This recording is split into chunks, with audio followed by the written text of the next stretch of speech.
उपवास असो किंवा नेहमीच्या नाश्त्यामध्ये थोडासा बदल म्हणून आपण अशी साबुदाणा खिचडी बनवतो। बरं, साबुदाणा खिचडी कोरडी न होता अशी मऊ मोकळी सुटसुटीत झाली तर सर्वजण फार आवडीने खातात।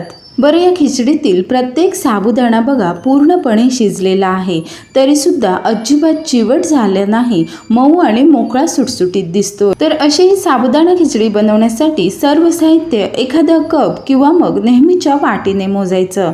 इथे मी हे 1 कप भरून हा साबुदाणा घेतला। साबुदाण्यामध्ये बऱ्याच प्रमाणात स्टार्च असतं, त्यामुळे सुरुवातीला यामध्ये 2 ते 3 वेळा पाणी घालून स्वच्छपणे धुवून घ्यायचा। साबुदाणा भिजवताना सुद्धा साबुदाण्याच्या वर फक्त बोटाचा एवढासाच भाग भिजला जाईल एवढं पाणी घालायचं। यामध्ये पाणी घातल्यानंतर साधारण 6 तास जरी हे साबुदाणे भिजले तरीही पुरेसे होतात।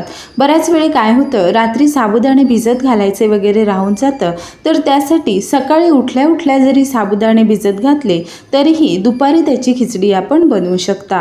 बरोबर 6 तासानंतर बघा साबुदाणा पूर्णपणे भिजलाय, याचा आकार सुद्धा दुप्पटपेक्षाही जास्त वाढला। तर असा हा मोकळा सुटसुटीत साबुदाणा भिजवणं फार गरजेचं आहे। यासोबतच एक मध्यम आकाराचा बटाटा बघा असा बारीक कापून घ्यायचा। बटाटा असा शक्यतो पातळ कापायचा, म्हणजे तो लगेचच शिजतो। सोबतच एक हिरवी मिरची आणि थोडासा आल्याचा तुकडा ठेचून घेतला। आपण उपवासाला आलं खात नसाल तर ते स्किप करा। सुरुवातीला आपण 1 वाटी साबुदाणे घेतले होते, त्यासाठी बरोबर पाऊण वाटी शेंगदाण्याचा कूट घ्यायचा आणि कूट सुद्धा अगदीच बारीक पूड न घेता असा थोडासा जाडसर भरड घ्यायची। साबुदाणे भिजवल्यावर खिचडी बनायला फार वेळ लागत नाही, अगदी 4 ते 5 मिनिटांमध्ये पटकन ही खिचडी बनते। तर त्यासाठी सुरुवातीला 1 चमचा भरून तूप घेतलं। तूप किंवा तेल कशातही बनवू शकता। तूप चांगलं गरम झालं की मग यामध्ये अर्धा चमचा जिरं घातलं।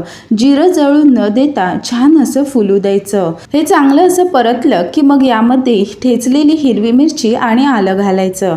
बरं, आपल्याला असं ठेचून घालायचं नसेल तर हिरवी मिरचीचे तुकडे सुद्धा घालू शकता। हे सर्व 1-2 वेळा परतून यामध्ये बटाटा घालू। बटाटा घातल्यानंतर थोडंसं मीठ घालायचं, म्हणजे बटाटा लवकर शिजतो। आणि बटाटा आपण अगदी असा पातळ कापून घेतलाय, त्यामुळे वाफेवर छानपैकी उकडला जातो। गॅस कमी ठेवायचा आणि वर झाकण ठेवल्यानंतर साधारण 2 ते 2.5 मिनिटांनंतर बटाटा चांगला वाफवला जातो।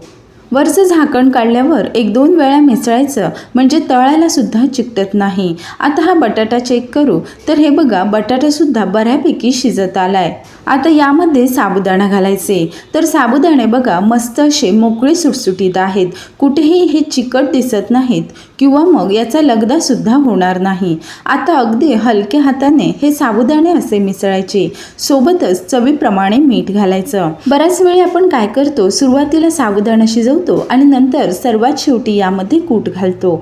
तर तसं न करता काय करायचं, 1-2 वेळा साबुदाणे परतायचे आणि लगेच यामध्ये कूट घालायचा, म्हणजे साबुदाण्यांमध्ये जास्तीचा ओलावा वगैरे असेल तर तो बराचसा ओलावा कमी होतो। आता यावर झाकण ठेवून साधारण 2 मिनिटांची वाफ आणायची। शक्यतो खिचडी बनवताना 2 ते 2.5 मिनिटांपेक्षा जास्त वेळ साबुदाणा शिजवायचा नाही। साबुदाणा फार शिजला तर नंतर खिचडी मात्र चिवट बनते। सुरुवातीला साबुदाणा चांगला भिजवलेला होता, त्यामुळे आता बघा या 2 मिनिटातच वाफेवरच हा साबुदाणा छानपैकी शिजून आला। आता सर्वात शेवटी थोडंसं ओलं खोबरं आणि बारीक चिरलेली कोथिंबीर घालू। आता हलक्या हाताने हे सर्व चांगलं असं मिसळायचं। यातील बटाटा आपण सुरुवातीलाच उकडला होता आणि त्याला थोडंसं मीठ सुद्धा लागलं होतं, त्यामुळे फोडणीतील बटाटा चवीला तर खूप छान लागतो। तर अशा पद्धतीने बनवलेली ही साबुदाणा खिचडी उपवासालाच काय टिफिनला सुद्धा आपण देऊ शकता। लहान मुले मोठे सर्वजण फार आवडीने खातात। यातील प्रत्येक दाणा बघा छान असा मऊसूत आणि मऊ मोकळा असा झालाय। एवढ्या साहित्यातली खिचडी 4 जणांना तर अगदी सहज पुरते। चिवट किंवा कोरड्या न होणाऱ्या मऊसूत अशा या साबुदाणा खिचडी सोबत गोड दही सर्व केलं तर मात्र अजूनच छान। नेहमीचे तेच नाश्त्याचे पदार्थ नको असतील, काहीतरी वेगळं बनवायचं असेल तर फक्त उपवासाची वाट न बघता नेहमीच्या नाश्त्यासाठी अधेमध्ये आपण अशी ही साबुदाणा खिचडी बनवू शकता। साबुदाणे भिजवून तयार असतील तर साधारण 5-6 मिनिटातच झटपट अशी ही खिचडी बनते।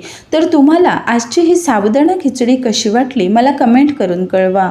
रेसिपी आवडली असेल तर व्हिडिओला लाईक करा आणि अशाच अगदी झटपट बनणाऱ्या रेसिपींसाठी चॅनलला सबस्क्राईब करा आणि बाजूचे बेल आयकॉन दाबा। लवकरच भेटू एखाद्या नवीन रेसिपीसोबत। तोपर्यंत धन्यवाद।